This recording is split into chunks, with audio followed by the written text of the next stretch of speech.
Hi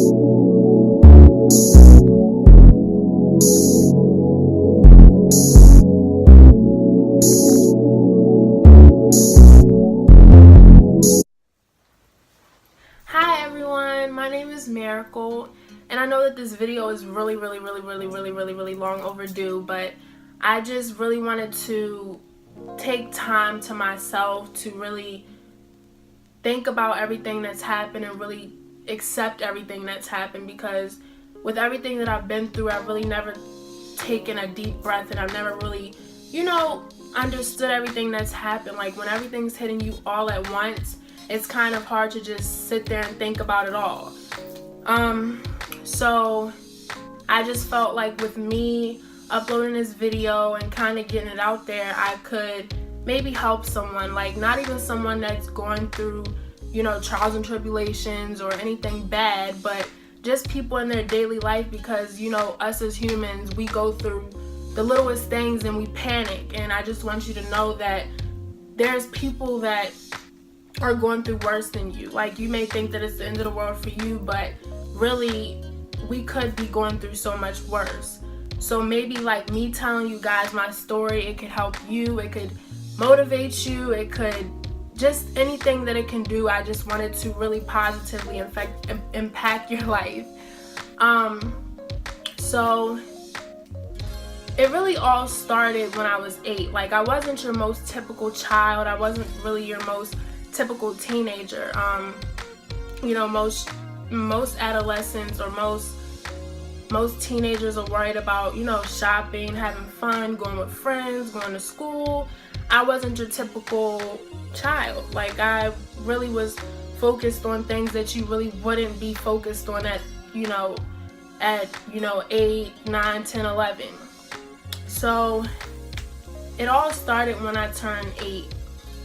I couldn't use the bathroom for a year. I couldn't make a bowel movement. When I was younger, I was chubby, so my doctors would always tell my mom, maybe she's just doing this for attention, maybe she's just doing this because she's depressed, maybe she's just doing this because,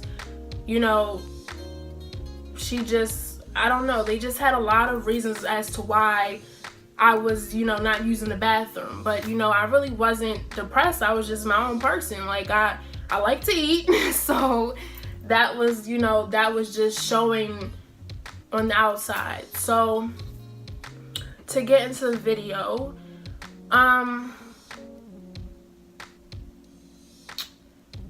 how we found out, we were going to doctors for like 2 years. They kept telling my mom the same thing, and then my dad came to live with us, and he started, having symptoms, and my mom made him go to the doctor, and we found out that he had stage 4 colon cancer. Well, my mom, she's like, maybe Myracle could have the gene. So we go to the gene doctor. They do a test on me for the gene, and it turns out that I have FAP. FAP is familiar adenomatous polyposis. I'm not really sure how to say the A word, but basically what it is a rare inherited disease that you get that attacks your colon, your stomach, and your rectum with polyps. And polyps are overgrown precancerous tissue. I went to meet with this GI doctor, and he scheduled me for a colonoscopy. Well, my first colonoscopy, I had several polyps, and they removed some. They did biopsies on some. They said the biopsies came back fine. For the second one, I had 50 polyps, and they removed, I believe, 30 or 35, and I believe I only had 15 or something like that left. Well, they felt as though that in order for me not to develop cancer, in order for me not to get more sick, they wanted to take out the colon. My mom really, she's the one that really forced it, because my mom, she just felt like, I was young, and she didn't want me to, get cancer so young. She didn't want me to, develop anything that could be harmful towards me.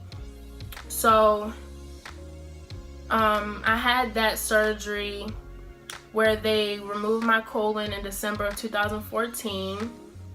And then they told my mom before that if I had a fever for 12 days, that meant that I had infection. Well, they never really checked on the fever. They just kind of swept it under the rug.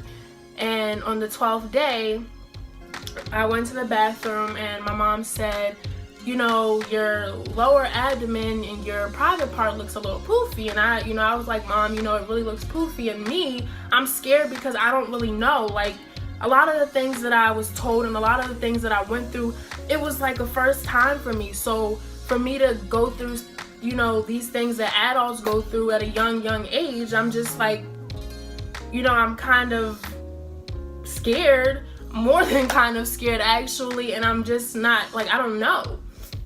So, then I sat down and physical therapy came to get me. My mom told the doctors and the nurses about my infection. They, you know, swept it under the rug again. And I stood up and infection poured out of my cesarean wound. It was a very traumatic experience. It was like 500 cc's worth of infection and it smelled really foul. The surgeon that was working with my actual surgeon, he put like this chucks under my stomach and it fell on the floor. He picked it back up and put it right back on my open wound. So my mom, you know, she was like kind of lost for words, and she was, you know, mad because when your wound is open, you're basically putting debris from the floor onto your wound. So she recorded that. She, you know, she fought for that. And eventually I got better. I just had to work with physical therapy. I had to let my wound heal. I went through like 4 months of trying to get back to school because in order for me to go back to school, I had to feel better. So I eventually got back to school. I finished my freshman year on time. My sophomore year was a breeze. I just had like colonoscopies throughout the year just to make sure that everything was okay. And then I had to have my second major surgery in May of 2016, which was my junior year. So in May, they had to remove some of my they had to remove some of my rectum because I had too much rectum. And with the first surgery, they were supposed to remove most of my rectum and leave like a smidget, but they said that the surgery was going so well that they didn't want to do anything more. They just felt that my body was responding so well that they didn't feel they needed to do anything else. So with the surgery in May, they removed most of my rectum and they gave me a colostomy bag. And a colostomy bag is a pouch where your intestines is hooked up to your stomach and you use the bathroom in the pouch. And of course I got infection after that. I went through like a lot of just trying to heal and get back to myself, because when you're going through something so young and you're trying to get through it, you know, physically, you also have a lot of, you know, things going on mentally. Like, am I gonna finish school? You know, how am I supposed to have a social life? Like, it was just so much that I was battling with besides my health. And you know, I see some of my friends going out to parties, like, you know, birthday parties, going to skating rinks. I couldn't do that because I was always sick. So they did a surgery in July to reverse the bag so that I could use the bathroom out my bottom. And that's when I got infection in my bottom the second time, because there was pockets of infection in my bottom. They removed the pockets of infection, everything went well, but they told my mom that on my intestines I had a hole. So they sutured up the hole and they never checked back on it. They never checked back on it, and they told my mom that, you know, everything should be fine. And that's where basically it all started, where everything all started. I started my senior year fine. Everything was fine. You know, I was applying for colleges. You know, I was finally back to my life. Like, I felt like throughout all of these years, I've never really had my life. And I felt like just at once, I just felt so happy. I was just, you know, even though I was dealing with working and stuff, I like to work. I'd rather be working than to be in a hospital room, to hear beeping all the time, to be woken up every 6 hours, you know, to get vitals. Like, I just felt like everything was fine. I could finally lay on my left side, because I can't lay on my left side because of the way that my stoma is. So it was just like, everything was just so great. Like, when I tell you, it was like the best time, because I felt like for once all of the hurt and the pain was over. And it's like, when I go through this, I also have to worry about my parents and my grandmother. Like, they deal with stress daily with their jobs, but I'm their child. So I worry about them, you know, getting sick just because they worry so much about me. So it was just a lot that I was going through. But starting my senior year was just like it was like a new page in my book. Like, I can finally, you know, go away to college, just do things that a teenager does, like, you know, just working.